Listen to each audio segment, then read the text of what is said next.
surroundings. The house in Henderson was Dean's fortress, a modest two-story with reinforced security that most visitors assumed was simple paranoia.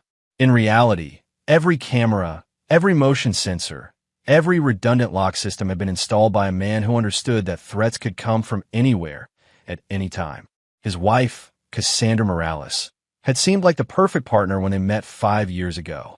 Beautiful, charming, and from a prominent local family that owned several successful restaurants throughout Las Vegas. Her father, Ramon Mercado, was a respected businessman who had built his empire from nothing. Her mother, Beatriz Moyer, came from old Vegas money and brought social connections that opened doors for Ramon's expanding business. Dean's son from his first marriage, 12-year-old Nicholas Cooper Harrington, had been the light of his life since his ex-wife died in a car accident 4 years earlier. The boy was intelligent, curious, and had inherited Dean's mechanical aptitude along with his late mother's gentle nature. When Dean married Cassandra, he believed he was giving Nicholas the stable family environment every child deserved. That belief was about to be shattered in the most devastating way possible. The first warning sign came during a family dinner at the Mercado house 3 months ago. Nicholas had accidentally knocked over a glass of wine while reaching for bread, and Cassandra's reaction had been swift and disproportionate.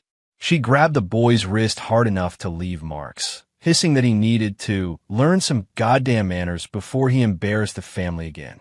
Dean had intervened immediately, but what bothered him more than Cassandra's overreaction was the approving nods from her parents. Ramon had muttered something about discipline starting early, while Beatriz had suggested that some children need firmer handling. The second incident occurred a month later when Nicholas brought home a B+ on a math test instead of his usual A.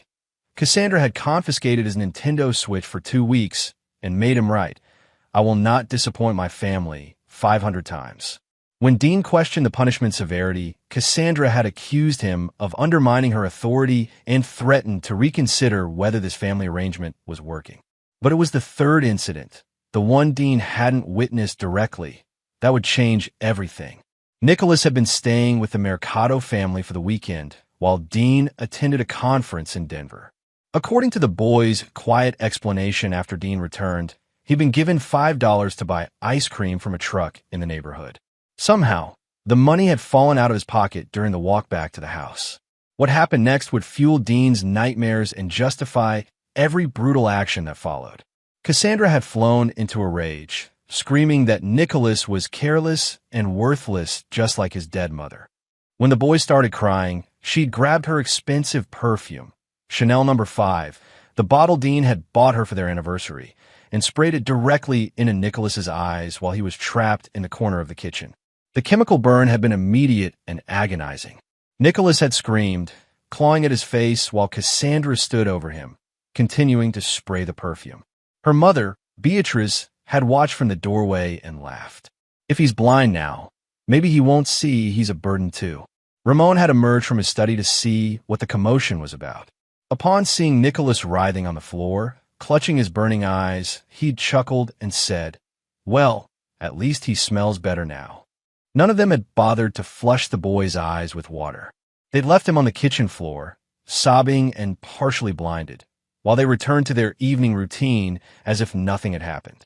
Nicholas had eventually stumbled to the bathroom and tried to rinse his eyes himself, but the damage was done. When Dean picked him up Sunday evening, the boy's eyes were still red and swollen, his face marked with chemical burns that would leave permanent scars. "What happened to your face, son?" Dean had asked, his voice carefully controlled despite the rage building in his chest. Nicholas had looked away, clearly terrified. I fell down some stairs. It's okay, Dad. Just clumsy." But Dean Harrington hadn't survived 3 combat deployments by accepting obvious lies. That night, after Nicholas was asleep, Dean had reviewed the security footage from the cameras he'd secretly installed throughout the Mercado house during a previous visit. Cameras so small and sophisticated that the family had never noticed them.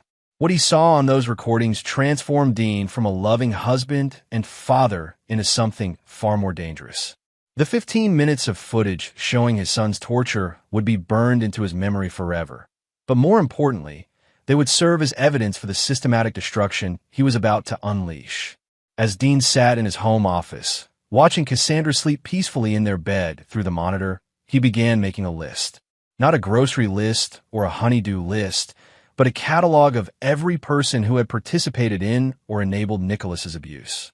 Every person who would pay for their cruelty with interest compounded daily until the debt was settled in full. Cassandra Morales Harrington, wife, abuser, primary target. Beatrice Moyer, mother-in-law, enabler, witness to torture. Ramon Mercado, father-in-law, enabler, witness to torture. But Dean's investigation was just beginning. Over the next week, using skills learned in military intelligence, he discovered that this hadn't been an isolated incident. The security footage revealed a pattern of psychological and physical abuse spanning months, carefully hidden from Dean, but witnessed and encouraged by Cassandra's parents. More disturbing was the discovery that Cassandra was involved with another man, Louis Pratt, a local casino manager who had been visiting the Mercado house regularly when Dean was traveling for work. The recording showed Louis not only witnessing Nicholas's abuse, but actively participating in it, once forcing the boy to stand in a corner for 4 hours because he'd made too much noise playing in the backyard. Dean's list grew longer, his plans more detailed, his commitment to justice more absolute. He had learned in Afghanistan that some enemies couldn't be reasoned with, couldn't be reformed, and couldn't be allowed to continue existing in the same world as innocent people. The war was about to come home, and Dean Harrington had never lost a war. Chapter 2. The Discovery. Dean's investigation into his family's betrayal took on the methodical precision of a military operation. Every day, while maintaining the facade of a loving husband, he gathered evidence, documented crimes, and built psychological profiles of his targets. His home office became a command center, filled with printed photographs, financial records, and detailed timelines that would have impressed his old Army intelligence unit. The deeper he dug, the more horrifying the truth became. The security footage revealed that Cassandra's abuse of Nicholas wasn't limited to physical violence. She'd been systematically destroying the boy's self-esteem through psychological warfare that would have impressed professional interrogators. She'd been throwing away Nicholas's homework, then screaming at him for being too stupid to remember assignments. She'd been moving his belongings around the house, then punishing him for losing things and being irresponsible. Most cruelly, she'd been intercepting cards and letters from Nicholas's maternal grandparents, ensuring that the boy believed his dead mother's family had forgotten about him entirely. The perfume incident had been the culmination of months of calculated torture, designed to break a 12-year-old's spirit completely. But Cassandra wasn't acting alone. The recording showed Louis Pratt as an active participant in the abuse, often suggesting new ways to toughen up Nicholas. During one particularly disturbing session, Louis had forced the boy to stand on one foot for 2 hours while holding heavy books, claiming it would teach him balance and discipline. The kid's too soft, Louis had told Cassandra during one of their secret meetings. His father's made him weak. We need to break him down completely before we can build him back up into something useful. Cassandra had laughed, running her fingers through Louis's hair. Don't worry, baby.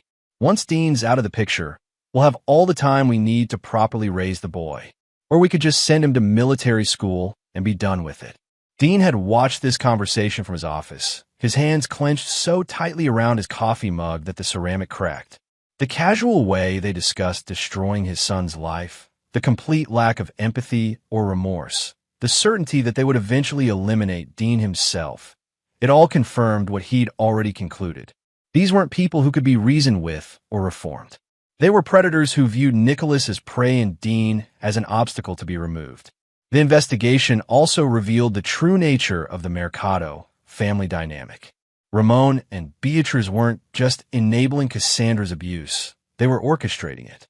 Financial records showed that they'd been systematically draining Dean's accounts through Cassandra's access, funneling money into offshore accounts that would fund their retirement to Costa Rica. More damning was the discovery that they'd taken out a substantial life insurance policy on Dean without his knowledge, forging his signature on documents that named Cassandra as the sole beneficiary. The policy had been purchased just 3 months ago, right around the time Nicholas's abuse had escalated. Dean cross-referenced the insurance purchase with other evidence and discovered a pattern that chilled him to the bone. The Mercado family had done this before. Beatrice's first husband had died in a tragic accident 15 years ago, leaving her a wealthy widow. Ramon's business partner had died in a robbery gone wrong 7 years ago, conveniently right before a major expansion that would have diluted Ramon's ownership stake. The perfume attack on Nicholas hadn't been an isolated incident of abuse. It had been a test. They were conditioning themselves to violence, building up to something far worse. The life insurance policy suggested that Dean himself was the ultimate target, with Nicholas either discarded or molded into a broken, obedient tool. But they had made one fatal miscalculation. They had underestimated who Dean Harrington really was beneath the facade of suburban domesticity. That evening, Dean attended a family dinner at the Mercado house, playing his role perfectly while studying his enemies with cold precision. Nicholas sat quietly beside him, still wearing sunglasses to hide the lasting damage to his eyes from the perfume attack. The boy had become withdrawn and fearful, jumping at sudden noises and flinching whenever Cassandra came near. "Nicholas looks much better," Beatrice commented with false concern. "Children heal so quickly from their little accidents." Dean smiled pleasantly. "Yes, they're remarkably resilient. Though I did have him checked by a specialist, just to be safe. Dr. Nathaniel Miller at the eye clinic downtown. He was quite interested in the, unusual nature of the chemical burns." The room went silent for a moment. Ramon cleared his throat. "Chemical burns? I thought you said he fell downstairs." "That's what Nicholas told me initially," Dean replied, his voice still pleasant but carrying undertones that made everyone except Nicholas unconsciously shift in their seats. But Dr. Miller explained that the pattern of injury was consistent with direct contact with aerosolized perfume. Very specific damage, apparently. Hard to mistake for anything else. Cassandra's fork clattered against her plate. "What are you implying, Dean?" Dean's smile widened, and for just a moment, the mask slipped enough to reveal something predatory underneath. "I'm not implying anything, sweetheart. I'm simply sharing what the medical professional told me."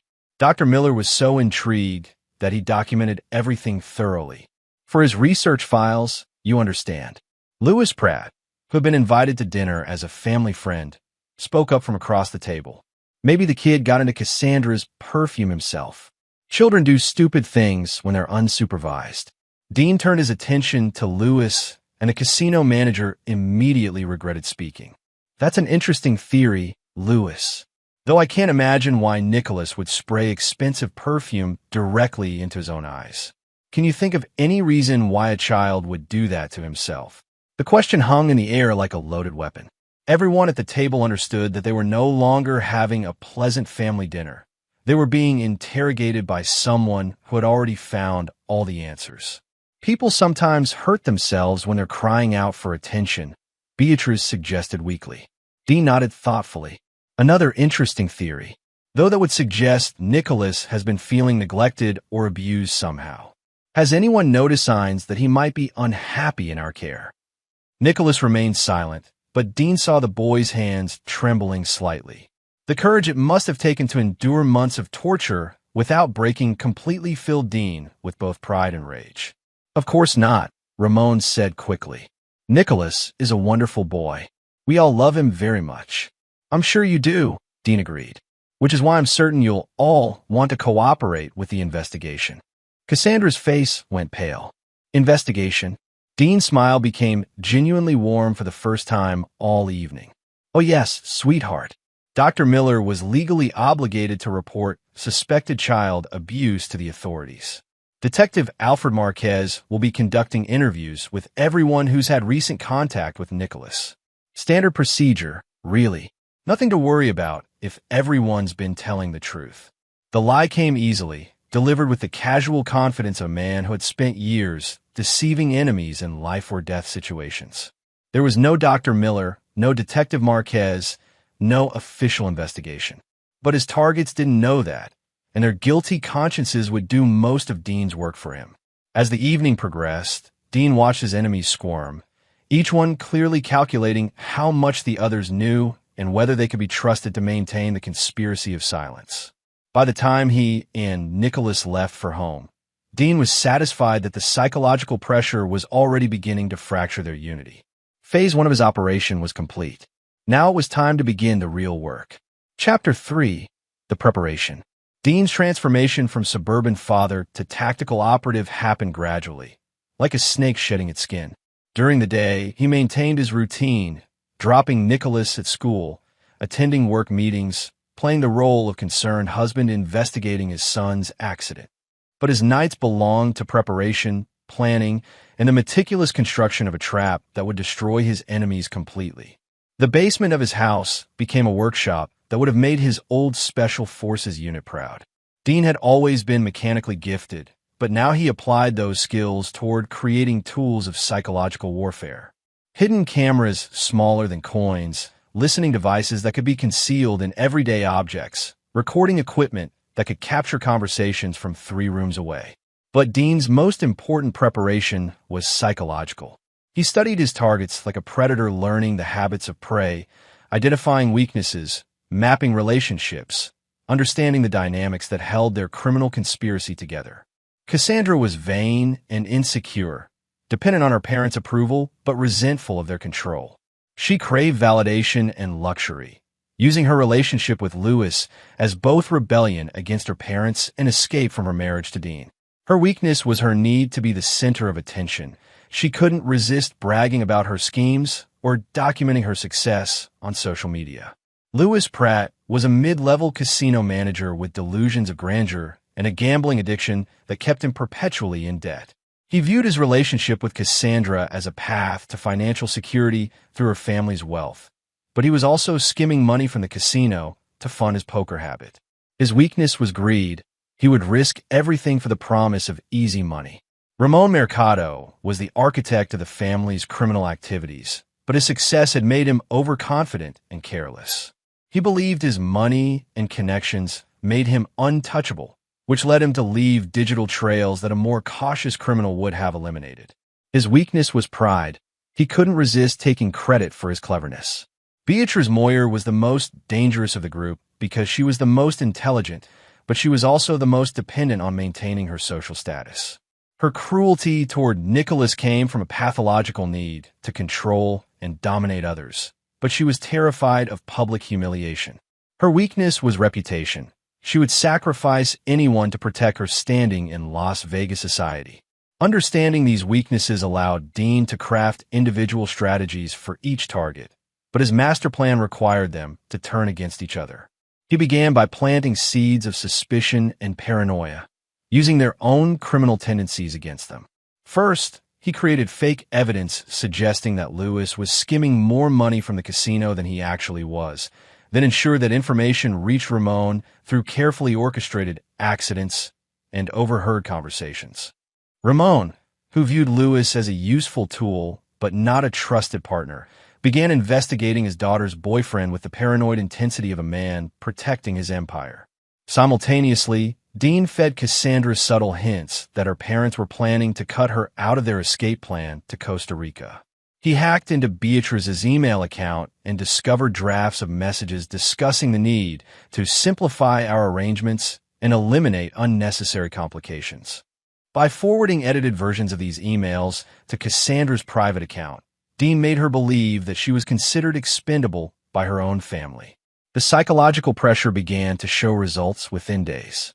Cassandra became increasingly clingy and demanding with Lewis, seeking reassurance that their relationship was solid. Lewis, unaware that Ramon was investigating him, continued his casino skimming while planning increasingly elaborate ways to access Dean's assets. Ramon and Beatrice, convinced that their partners were unreliable, began making contingency plans that excluded both Cassandra and Lewis. But Dean's masterstroke was the evidence he planted, suggesting that each member of the conspiracy was secretly cooperating with law enforcement. He created fake FBI files, fabricated wiretap transcripts, and forged immunity agreements that made it appear as though everyone was betraying everyone else to save themselves. The beauty of the plan was that none of it had to be true. It only had to be believable enough to trigger their guilty consciences and criminal paranoia. People who were genuinely innocent would have questioned the evidence or sought verification. But people who were genuinely guilty would see betrayal everywhere and react accordingly. The perfume attack on Nicholas became the catalyst that accelerated everything. Dean used the incident to justify installing security cameras throughout the house, ostensibly to protect his son from future accidents. In reality, the cameras allowed him to monitor Cassandra's increasing erratic behavior and record her conversations with Lewis about their plans to eliminate Dean. "He's becoming suspicious," Cassandra told Lewis during one late-night phone call that Dean recorded from 3 different angles. "The way he looks at me now, it's like he knows something. Maybe we should move up our timeline," Lewis suggested. "The insurance policy is active. All we need is the right kind of accident." "What about the boy?" Lewis's pause was telling. "Military school, like we discussed. Or maybe he could have an accident too. Kids are fragile." Dean listened to this conversation from his basement command center, his face expressionless as they casually discussed murdering both him and Nicholas. But inside, something final and irrevocable clicked into place. These weren't people who deserved mercy or second chances. They were cancer cells that needed to be cut out completely. The next morning, Dean began the final phase of his preparation. He emptied several bank accounts and converted the money to untraceable cryptocurrency. He created new identities for himself and Nicholas, complete with passports and documentation that would allow them to disappear completely if necessary. He established secure communication channels with contacts from his military days, men who understood that some problems couldn't be solved through legal channels. Most importantly, he began teaching Nicholas skills that no 12-year-old should need to know: how to recognize surveillance, how to send coded messages, how to disappear quickly if their safety was compromised. The boy was still traumatized from his abuse, but Dean's training gave him purpose and confidence that therapy alone couldn't provide. "Dad," Nicholas asked one evening as they practiced lock-picking in the basement, "are we going to hurt the people who hurt me?"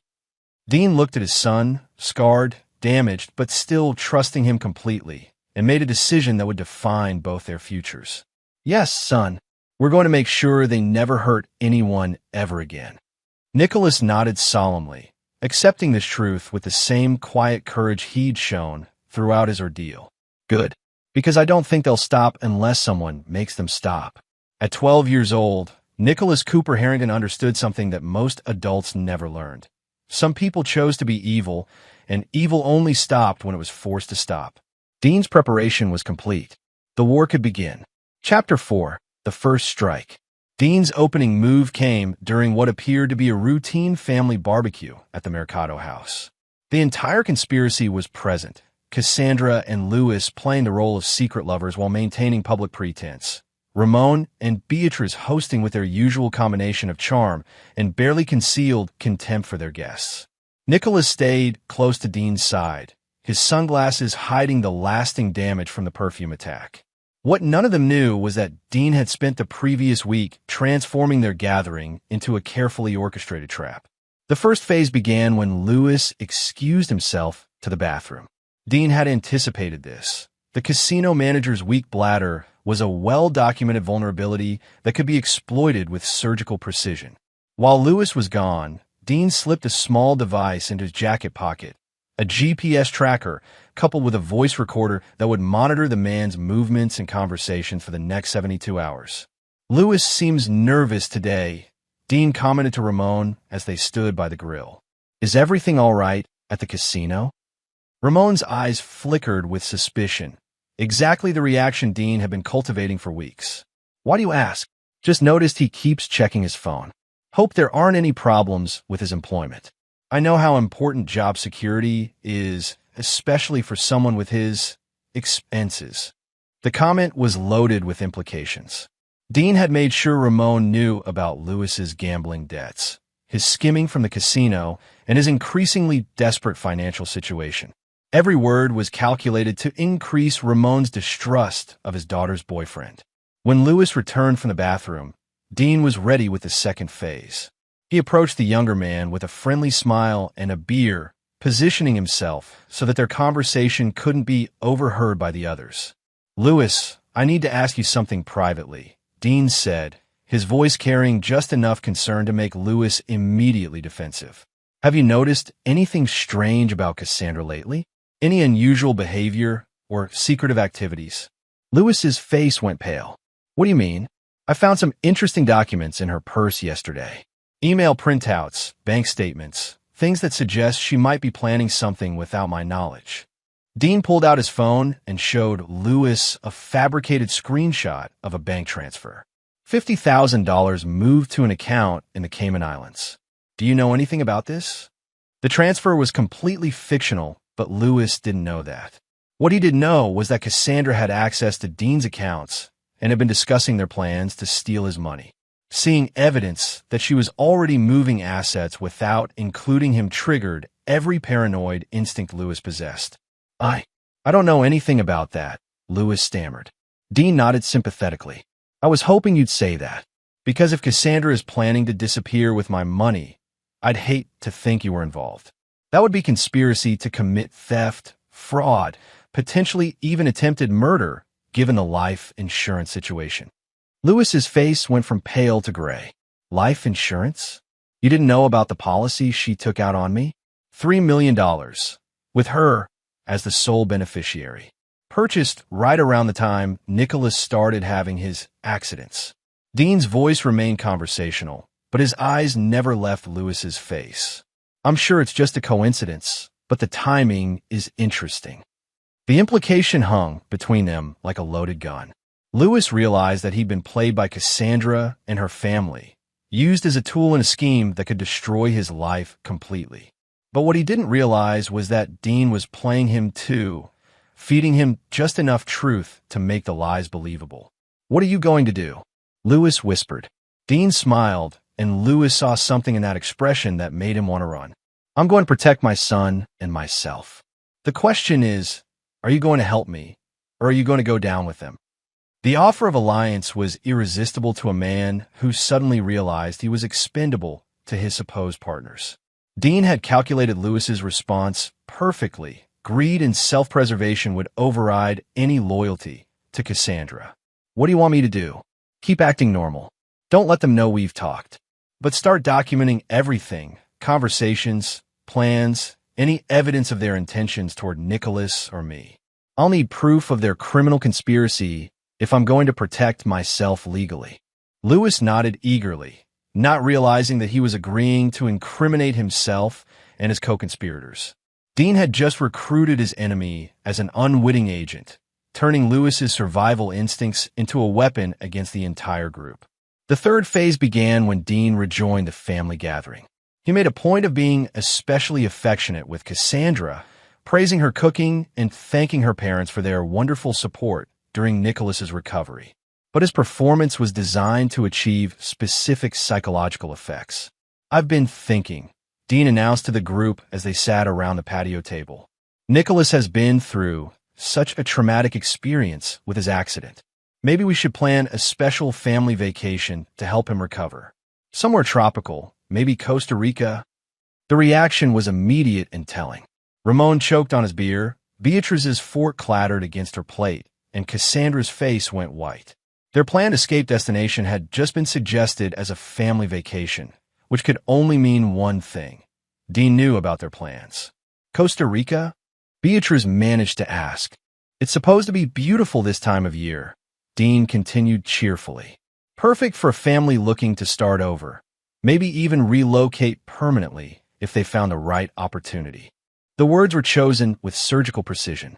Every member of the conspiracy was now wondering how much Dean knew and whether their communications had been compromised. The paranoia that Dean had been cultivating for weeks exploded into full-blown panic. That sounds expensive, Ramon said carefully. Dean's smile widened. Oh, don't worry about the cost. I've been moving some investments around, liquidating assets. I want to make sure our family has everything we need for whatever the future brings. The implication was clear. Dean was also moving money offshore, which meant he either knew about their plans and was trying to beat them to it, or he was planning something of his own that required liquid assets. Either possibility terrified them. As the evening wound down, Dean made sure to hug each member of the conspiracy warmly, whispering private comments that increased their individual paranoia. To Cassandra, I know we haven't been as close lately, but I want you to know that I'll always protect what's mine. To Ramon, thank you for always treating Nicholas like your own grandson. Some people aren't as understanding about stepchildren. To Beatrice, I'm so glad Nicholas has recovered from his accident. It would have been terrible if there had been permanent damage. Each comment was designed to suggest that Dean knew more than he was saying, that he was aware of their individual roles in Nicholas's abuse, and that he was preparing to take action.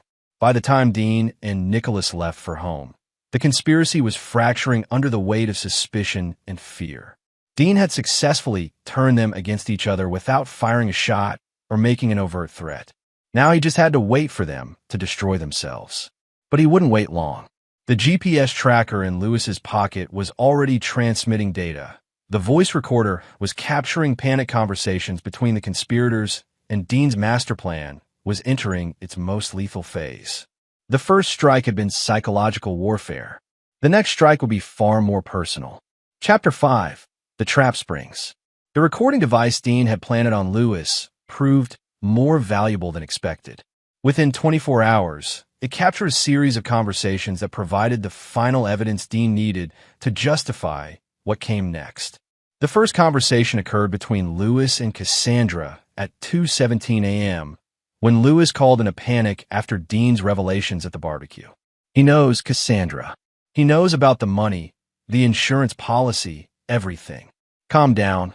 Cassandra hissed into the phone. You're paranoid. Dean doesn't know anything. Then explain the Costa Rica comment. Explain how he knew about the life insurance. Your husband isn't stupid, and we've been treating him like he is. There was a long pause before Cassandra responded. Maybe it's time to accelerate our timeline. What are you talking about? The accident. Instead of waiting for the perfect opportunity, we create one. This weekend, when Dean takes Nicholas camping like he always does. A tragic fire, carbon monoxide poisoning, something that eliminates both problems at once. Lewis's sharp intake of breath was audible on the recording. You're talking about murdering a child.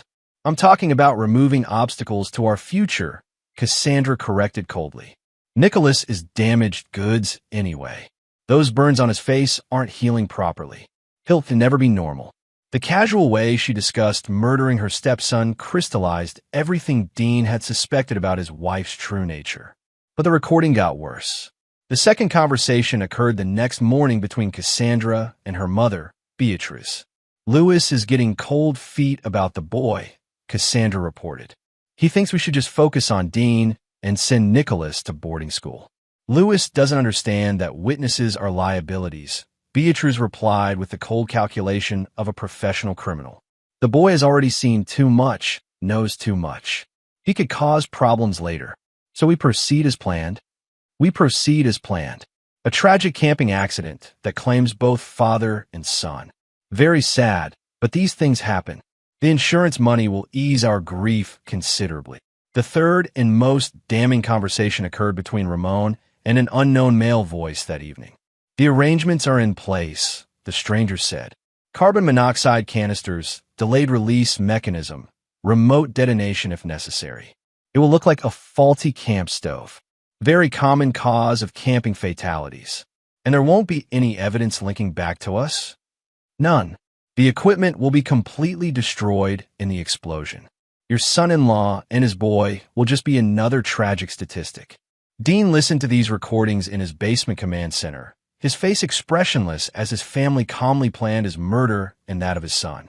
The evidence was now incontrovertible. They weren't just abusive opportunists. They were calculating killers who viewed Nicholas as nothing more than a witness to be eliminated. The camping trip they referenced was real. Dean took Nicholas into the mountains every few months, partly for bonding time, but mostly to maintain skills that his military background demanded. The isolated campsite they used was accessible only by hiking trail, with no cell phone coverage and no witnesses for miles in any direction. It would be the perfect place for an accident, but Dean had no intention of being a victim. Instead, he was going to turn their murder plot into the instrument of their own destruction. That evening, Dean sat Nicholas down for a conversation that no father should ever have to have with his 12-year-old son. Nicholas, I need to tell you something very serious. The people who hurt you are planning to hurt us both permanently. Do you understand what that means? Nicholas nodded solemnly. Despite his age, the boy had seen enough evil to understand that some threats were existential. They want to kill us. Yes.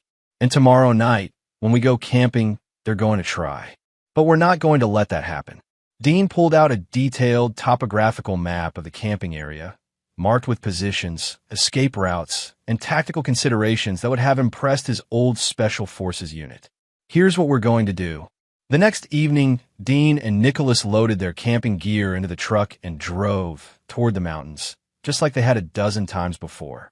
But this time, their packs contained more than sleeping bags and trail mix. Dean had equipped them both with night vision goggles, encrypted communications devices, and emergency supplies that could sustain them for a week in the wilderness. More importantly, Dean had spent the afternoon rigging the campsite with his own surprises, motion sensors, hidden cameras, and several devices that would turn the hunters into the hunted. They arrived at the trailhead at sunset and hiked the 3 miles to their usual camping spot, a clearing beside a small stream that provided water and concealment. Dean set up their tent exactly where he always did, but he and Nicholas wouldn't be sleeping in it. Instead, they established a secondary position 200 meters away, hidden in dense undergrowth with clear sight lines to the campsite. From this concealed position, they could monitor anyone who approached their sleeping location. The attack came at 3:17 a.m., just as Dean had predicted. 3 men in dark clothing approached the campsite with military precision, carrying equipment that included the carbon monoxide canisters Ramon had arranged. They moved like professionals, confirming Dean's suspicion that the Mercado family had hired actual killers rather than attempt the murders themselves. Dean watched through night vision as the assassins placed their devices around the tent, setting up what would appear to be a tragic accident caused by a faulty camp stove. The carbon monoxide would kill silently, leaving bodies that appear to have died peacefully in their sleep. But the tent was empty except for sleeping bags stuffed with camping gear. Dean and Nicholas were safely hidden, documenting everything through multiple camera angles while preparing for Phase 2 of their counterattack. When the assassins activated their murder device and retreated to a safe distance to ensure the accident was successful, Dean triggered his own surprise. The campsite exploded in a brilliant flash of light and sound as his flashbang grenades detonated simultaneously, disorienting the killers and temporarily blinding them. In the chaos that followed, Dean moved like the predator he'd been trained to be. He eliminated the first assassin with a silenced pistol before the man could recover from the disorientation. The second killer managed to draw his weapon, but couldn't see clearly enough to aim. Dean's knife found his throat before he could fire a shot. The third assassin proved more resilient, managing to take cover behind a tree while calling for backup on his radio. But Dean had anticipated this contingency. He triggered a second set of devices that created a landslide on the narrow trail, cutting off any possibility of escape or reinforcement. "Drop your weapon and put your hands where I can see them," Dean called out, his voice carrying the authority of someone who had given similar commands in combat zones. The assassin responded by firing blindly in Dean's direction, which was exactly the response Dean had hoped for. Return fire was now justified by any legal standard. Dean's single shot took the man's center mass, dropping him instantly. In less than 10 minutes, 3 professional killers had been neutralized with surgical precision, leaving Dean and Nicholas unharmed and in possession of evidence that would destroy the conspiracy completely. But Dean wasn't finished. The real punishment was just beginning. Using the assassin's own radio equipment, Dean contacted Ramon directly. The terror in his father-in-law's voice when he realized the murder plot had failed was almost satisfying enough to end the operation immediately. "This is Dean," he said calmly into the radio. "Your boys won't be coming home." The silence lasted nearly 30 seconds before Ramon found his voice. "I don't know what you're talking about." "Of course you don't," Dean agreed. "Just like you don't know anything about carbon monoxide canisters, life insurance policies, or spraying perfume in children's eyes. But here's what you do know, Ramon. I'm coming home now, and I'm bringing evidence that will put your entire family in prison for the rest of your lives." Dean ended the transmission and began preparing for the final phase of his operation. The camping trip had been a trap, but not for him. Now it was time to spring the larger trap he'd been building for months. By morning, Ramon Mercado, Beatriz Moyer, Cassandra Morales Harrington, and Lewis Pratt would understand what it meant to declare war on Dean Harrington. They would also understand why he never lost. Chapter 6. The Reckoning begins. Dean and Nicholas returned from their camping trip at dawn, their truck pulling into the driveway of a house that would soon become a battleground. The three dead assassins remained in the mountains, their bodies positioned to suggest a violent confrontation between rival criminal organizations. Dean's military training had taught him that sometimes the best cover story was the one that law enforcement wanted to believe. But the physical cleanup was secondary to the psychological warfare Dean was about to unleash. The camping attack had been Ramon's desperation play, a final attempt to eliminate witnesses and claim the insurance money. Its failure meant the conspiracy was now trapped, with nowhere to run and no choice but to face the consequences of their actions. Dean's first stop was the bank, where he withdrew the remaining funds from all accounts that Cassandra could access.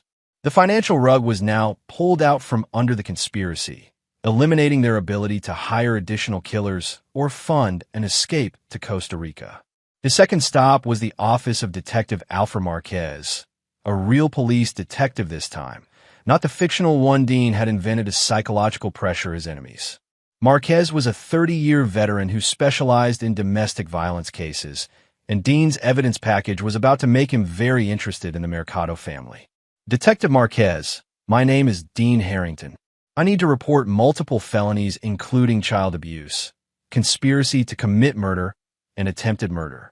I have extensive documentation, including video evidence and recorded confessions. Dean laid out the entire case methodically, starting with the security footage of Nicholas's perfume attack and building through the conspiracy to steal his assets and murder both him and his son. The assassination attempt in the mountains was the final piece that transformed a domestic abuse case into something far more serious. Marquez reviewed the evidence with the expression of a man who had seen every form of human cruelty but could still be shocked by its casual application to children. Mr. Harrington, this is comprehensive. How long have you been gathering this material? 3 months, Dean replied honestly. Since I first suspected my son was being abused. And you didn't come to us sooner because? Dean met the detective's eyes steadily. Because I needed to be certain about the scope of the conspiracy, and because I needed to ensure my son's safety. People this organized and well-connected don't usually leave witnesses. Marquez nodded slowly. The attempted assassination in the mountains proved that Dean's caution had been justified. The Mercado family wasn't just abusive, they were professionally dangerous. We'll need you and your son to testify when this goes to trial, Marquez said. We'll be available, Dean promised, though he had no intention of waiting for the legal system to provide justice. The courts would handle the official punishment, but Dean's personal retribution was just beginning. By the time Dean returned home, word of the police investigation had reached the conspiracy. His phone was buzzing with panic calls from Cassandra, demanding to know what he'd told the authorities and threatening to make him regret his betrayal of the family. Dean let the calls go to voicemail while he prepared for the confrontation he knew was coming. Cassandra would arrive within the hour, probably accompanied by Lewis and possibly her parents. They would be desperate, cornered, and dangerous, exactly the state Dean needed them in for the final phase of his operation.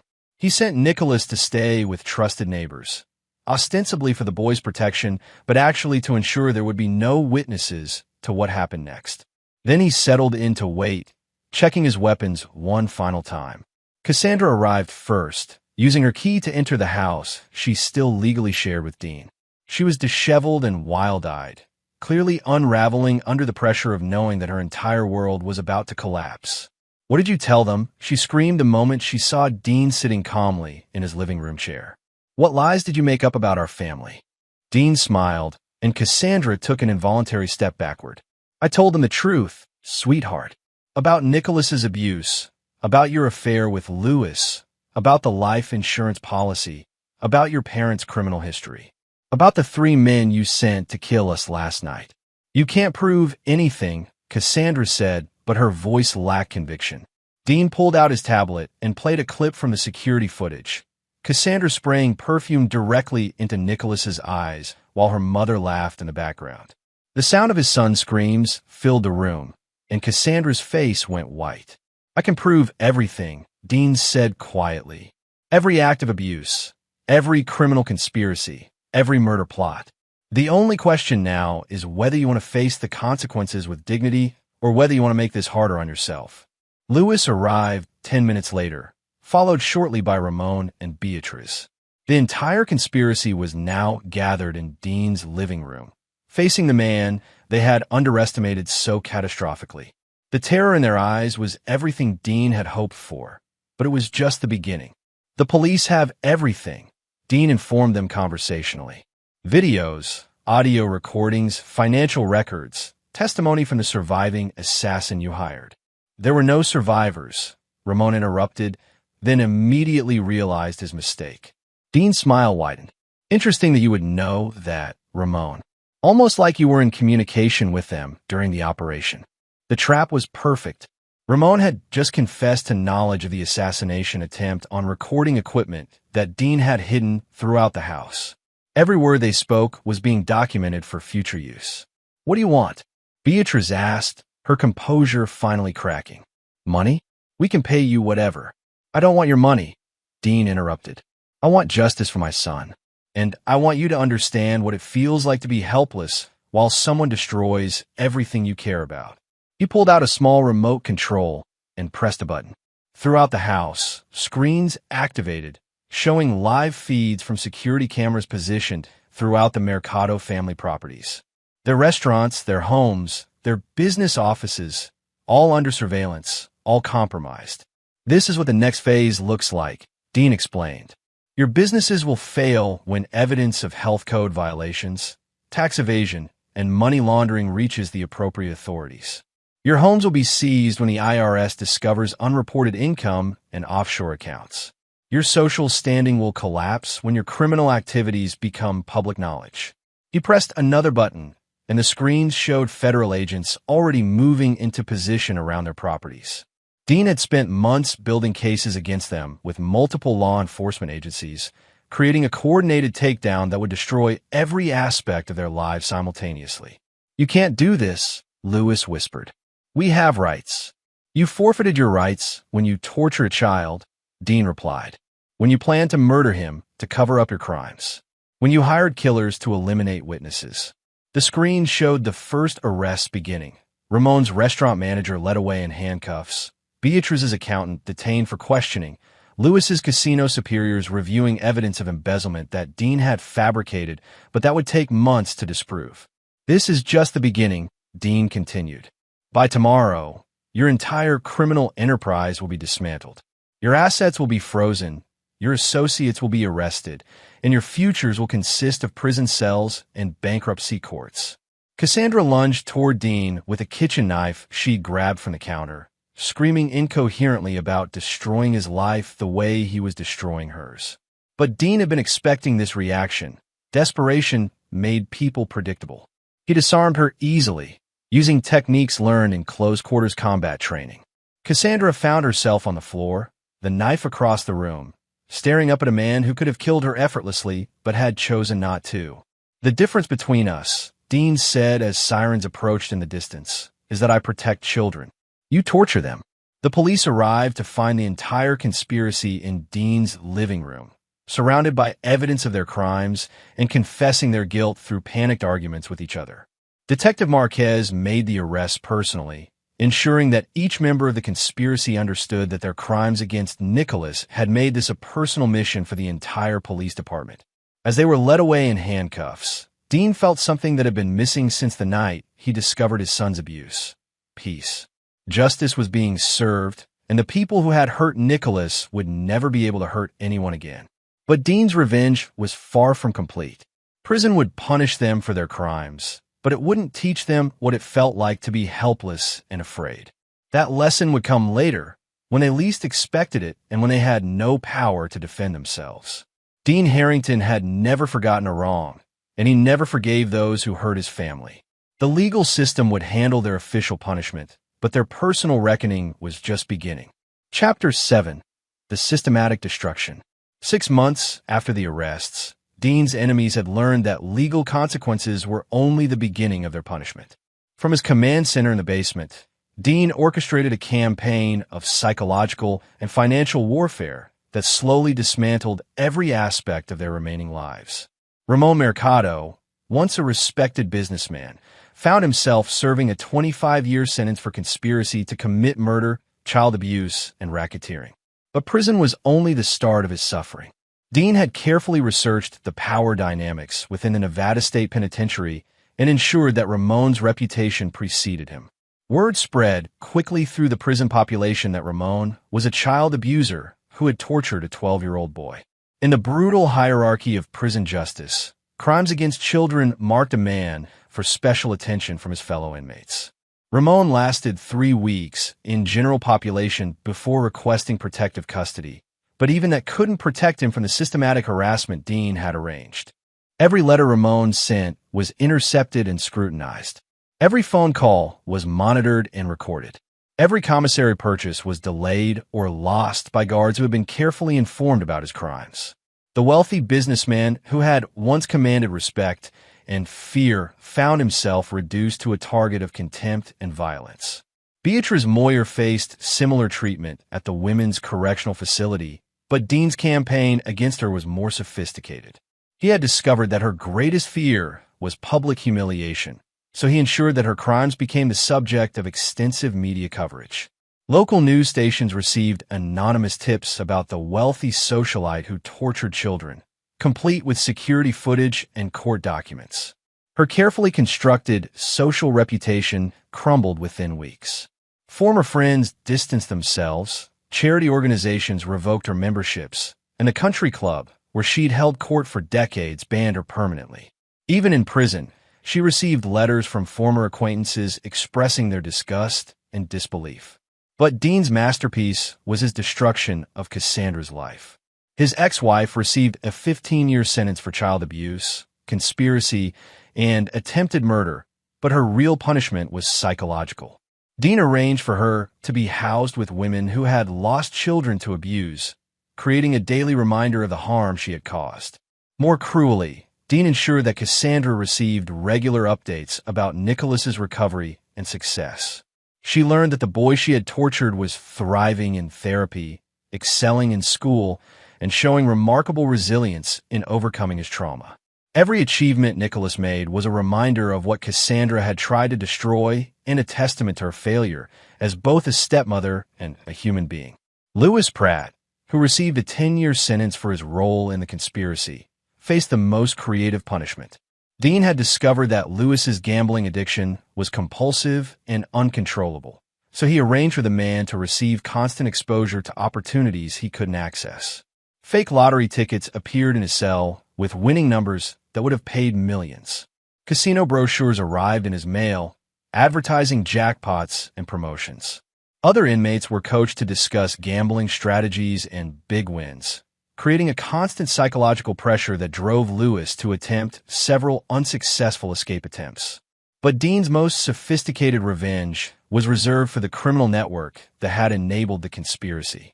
He systematically destroyed the offshore banking system the Mercado family had used, working with federal agents to identify and prosecute dozens of money launderers, tax evaders, and criminal financiers. The ripple effect spread throughout Las Vegas's criminal underworld. Businesses that had seemed legitimate were exposed as fronts for illegal activities. Politicians who had taken bribes found themselves under investigation.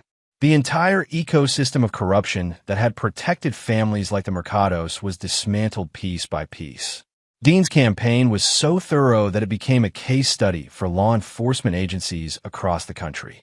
The methodical destruction of a criminal organization through legal means, combined with psychological warfare that broke the spirits of individual criminals, was unprecedented in its scope and effectiveness.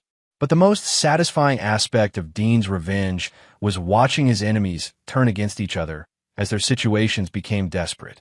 Cassandra blamed her parents for involving her in their crimes. Ramon blamed Lewis for being weak and unreliable. Beatrice blamed everyone except herself, maintaining her delusions of innocence, even as evidence of her cruelty was broadcast on national television. Their unity which had once made them dangerous, became their weakness as desperation made them selfish. Each member of the conspiracy tried to reduce their own sentence by providing information about the others, creating a cascade of additional charges and extending their prison terms. Meanwhile, Nicholas continued to recover and thrive under Dean's protection. The boy had testified against his abusers with remarkable courage, his quiet dignity in the courtroom moving several jurors to tears. The scars on his face from the perfume attack would fade with time, but the inner strength he had developed would last forever.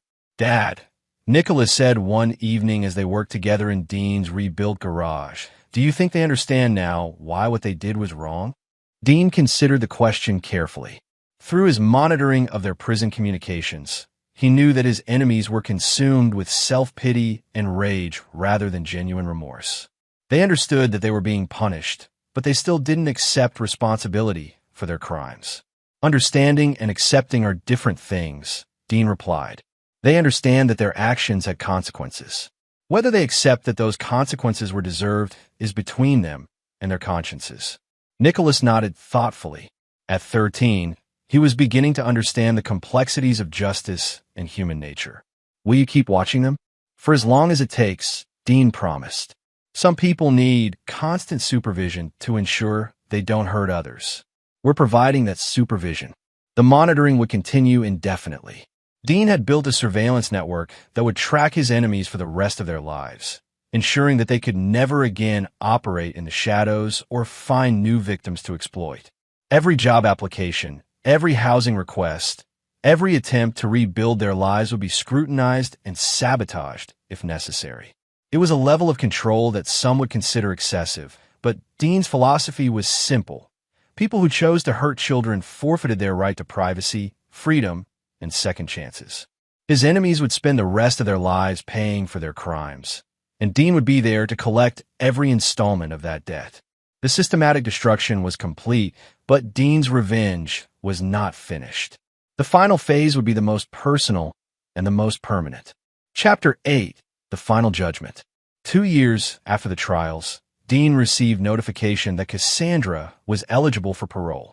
Her sentence had been reduced for good behavior and cooperation with ongoing investigations, a development that Dean had anticipated and prepared for extensively.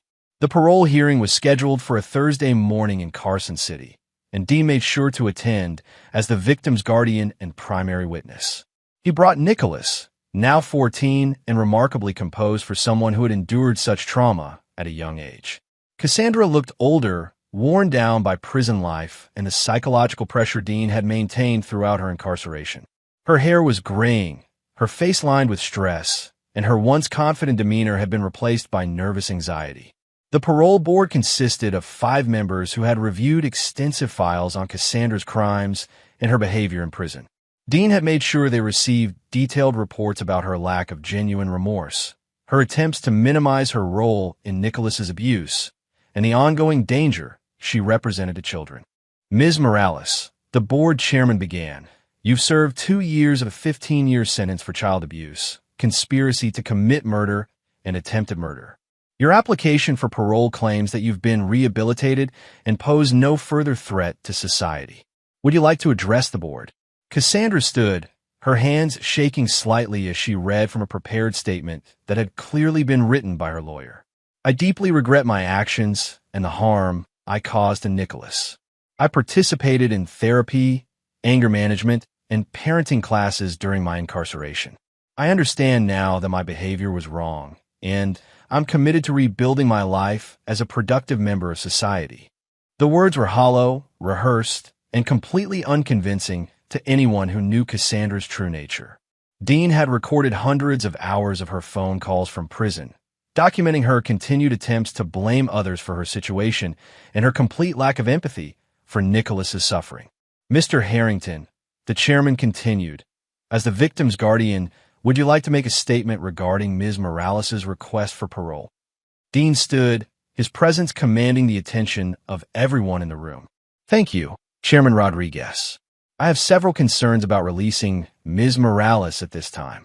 He pulled out a thick folder containing transcripts of Cassandra's recorded conversations, psychological evaluations that revealed her ongoing narcissistic tendencies, and evidence of her attempts to contact Nicholas through intermediaries despite court orders prohibiting such contact. Ms. Morales has demonstrated a pattern of manipulative behavior throughout her incarceration, Dean continued. She has attempted to circumvent no-contact orders, has shown no genuine remorse for her crimes, and continues to view herself as a victim rather than a perpetrator. He played a recording of Cassandra's most recent phone conversation, in which she described Nicholas as that little brat who ruined my life and expressed her intention to make them all pay once she was released. The effect on the parole board was immediate. The recorded evidence of Cassandra's ongoing hostility toward her victim and her lack of rehabilitation was damning. Her lawyer's face went pale as he realized that his client had been recorded admitting to continued criminal intent. Furthermore, Dean continued, Ms. Morales remains part of a criminal organization that specifically targeted children for abuse. Her parents, Ramon Mercado and Beatriz Moyer, are serving lengthy sentences for their roles in this conspiracy. Her former accomplice, Louis Pratt, has also shown no signs of genuine rehabilitation. Dean presented evidence that the conspiracy was still active even from prison, with the various members communicating through coded messages and attempting to coordinate their eventual revenge against Dean and Nicholas. The safety of my son must be the primary consideration in this decision, Dean concluded.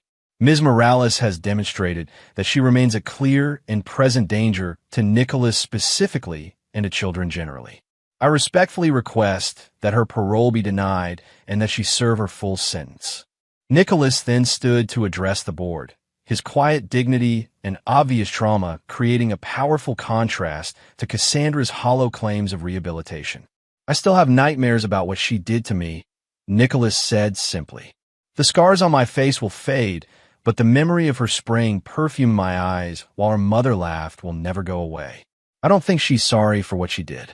I think she's only sorry she got caught. The parole board deliberated for less than 30 minutes before returning with their decision. Cassandra's request for early release was denied unanimously, with the recommendation that she not be eligible for another parole hearing for at least 5 years. Cassandra's reaction was immediate and violent. She screamed at Dean across the courtroom, calling him a liar and a manipulator, threatening to destroy him and Nicholas when she eventually gained her freedom. Her outburst was recorded by court stenographers and added to her file as evidence of continued instability and dangerousness. As she was led away in handcuffs, Dean felt a profound sense of satisfaction. The legal system had worked exactly as he had planned, ensuring that his enemies would remain in prison for years to come. But the parole hearing was only the beginning of the final phase. Dean had spent 2 years preparing for Cassandra's eventual release, whenever it might occur, and his preparations went far beyond legal proceedings. That evening, Dean met with a group of men who shared his background in military special operations. They were now private security contractors, but they remembered their oath to protect the innocent and had volunteered their services for a unique long-term assignment. Cassandra Morales will eventually be released, Dean told the group. When that happens, she'll attempt to locate and harm my son. I need to ensure that she's under constant surveillance from the moment she leaves prison until she violates her parole conditions or commits a crime that puts her back inside permanently. The contractors nodded their understanding. They had all seen what criminals like Cassandra were capable of, and they shared Dean's philosophy that some threats required permanent monitoring. What about the others? Asked Dale Santana, a former Marine sniper who specialized in long-range surveillance. Ramon and Beatriz will serve at least 20 years, Dean replied. Louis might get out in 8 with good behavior. All of them will require monitoring, but Cassandra is the primary threat. The surveillance network Dean established was comprehensive and invisible.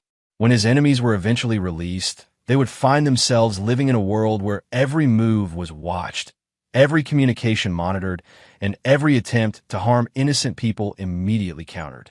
It was a form of justice that the legal system couldn't provide, permanent, personal, and perfectly tailored to the specific threat each criminal represented. Dean's revenge was nearly complete, but he understood that true justice required vigilance for as long as his enemies drew breath. They had chosen to wage war against his family, and Dean would ensure that war continued until every threat was permanently neutralized. Some people deserved second chances. Others deserved constant supervision to ensure they never got the opportunity to hurt anyone again. Chapter 9. The Eternal Watch. 5 years later, Dean Harrington stood in the backyard of his new home, watching 18-year-old Nicholas graduate from high school as valedictorian. The scars on the young man's face had faded to thin white lines, barely visible unless someone looked closely. More importantly, the psychological scars had healed through years of therapy, love, and the absolute security that came from knowing his father would never let anyone hurt him again. Nicholas had grown into a remarkable young man, intelligent, compassionate, and possessed of an inner strength that impressed everyone who met him. He planned to study engineering at MIT in the fall, following in his father's technical footsteps while forging his own path forward. "Dad," Nicholas said as they cleaned up after the graduation party, "I got a letter from the parole board yesterday. They want me to provide a victim impact statement for Cassandra's next hearing." Dean nodded. He'd received the same notification and had already begun preparing his response. "What do you want to tell them?" Nicholas considered the question carefully, displaying the thoughtful nature that had served him well throughout his recovery. "I want to tell them that I'm not afraid of her anymore, that I've built a good life despite what she did to me. But I also want them to know that she's still dangerous to other children." "That's exactly what you should tell them," Dean agreed. What neither of them mentioned, but both understood, was that Cassandra's parole status was irrelevant to their actual security. Dean's surveillance network had evolved over 5 years into something that would have impressed intelligence agencies. Every member of the original conspiracy remained under constant observation, their communications monitored, their movements tracked, their associates investigated. Ramon Mercado had died in prison the previous year, killed by fellow inmates who had finally grown tired of his arrogance and entitlement.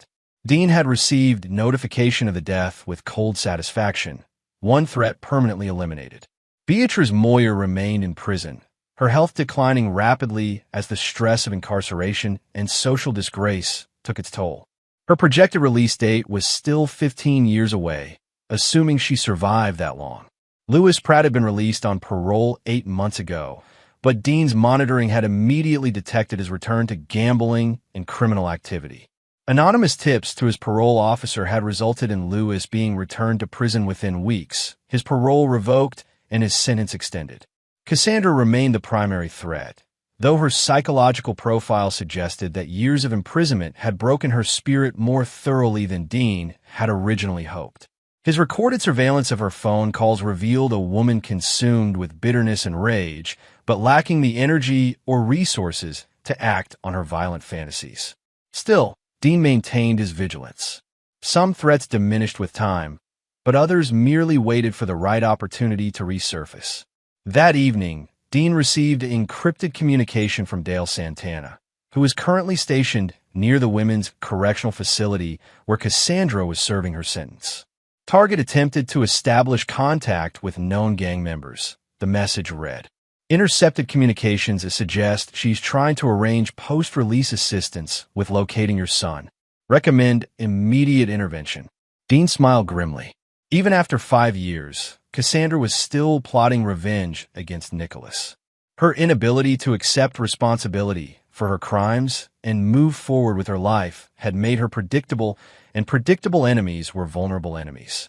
Within hours, prison authorities received anonymous tips about Cassandra's gang communications, supported by recorded evidence that Dean's surveillance team had gathered. Her parole eligibility was revoked, additional charges were filed, and her sentence was extended by another 10 years. The communication network she had tried to establish was systematically dismantled, with several gang members facing their own criminal charges for conspiracy and racketeering. Cassandra found herself in solitary confinement, her remaining connections to the outside world severed completely. Problem solved, Dean reported to Nicholas over dinner. Cassandra won't be eligible for parole again until she's 65, and her health records suggest she's unlikely to survive that long in prison. Nicholas nodded thoughtfully. "Do you think she'll ever understand what she did wrong?" Dean considered the question seriously. Through 5 years of surveillance, He had watched Cassandra's mental state deteriorate steadily. She remained consumed with self-pity and rage, unable to process the reality that her crimes had consequences or that her victims deserved justice. Some people are incapable of genuine remorse, Dean replied. They can learn to fear consequences, but they can't learn to feel empathy for their victims. Cassandra is one of those people. Then the monitoring will continue forever? Until the threat is permanently eliminated, yes. Nicholas accepted this reality with the same quiet courage he had shown throughout his ordeal. He understood that some forms of evil required eternal vigilance, and that his father's protection came with the price of constant awareness. As Nicholas prepared to leave for college, Dean reflected on the completeness of his victory. The conspiracy that had tortured his son was destroyed, its members dead, imprisoned, or broken beyond repair. The criminal network that had enabled their crimes was dismantled. The legal system had provided official justice, while Dean's personal campaign had provided personal satisfaction. Most importantly, Nicholas had not merely survived his trauma. He had thrived despite it, becoming a young man of remarkable character and achievement. The abusers who had tried to break him had only made him stronger. Dean's phone buzzed with another encrypted message, this one from a contact at MIT. Security arrangements confirmed. Target will be under discreet surveillance throughout his college years. Any attempts at contact or harassment will be immediately countered. The protective network would follow Nicholas to college and beyond, ensuring that he could live freely while remaining safe from any residual threats. Dean's revenge had evolved into something more sophisticated than simple punishment. It had become a comprehensive system for protecting the innocent while monitoring the guilty. That night, as Dean reviewed the latest surveillance reports from his basement command center, he felt the deep satisfaction that came from a mission accomplished. His enemies were defeated, his son was safe, and justice had been served with mathematical precision. Some fathers taught their children about forgiveness and second chances. Dean had taught Nicholas about loyalty, protection, and the reality that some people choose to be evil and must be treated accordingly. It was a harsh lesson, but it was an honest one. In a world where predators targeted the innocent, survival sometimes required becoming a predator yourself, one dedicated to hunting those who hunted others. Dean Harrington had never forgotten a wrong, never forgiven those who hurt his family, and never stopped protecting what mattered most. The war that began with perfume sprayed in a child's eyes had ended with the complete destruction of everyone who had participated in that cruelty. The watch would continue forever, ensuring that Nicholas could build his life in safety while his enemies served their sentences in fear. It was justice, perfectly balanced and eternally maintained. And there you have it. Another story comes to an end. What did you think? I'd love to hear your thoughts in the comments below. If you enjoy this story, consider joining our community by subscribing. It means the world to us. For more stories like this one, check out the recommended videos on screen. And I'll see you there.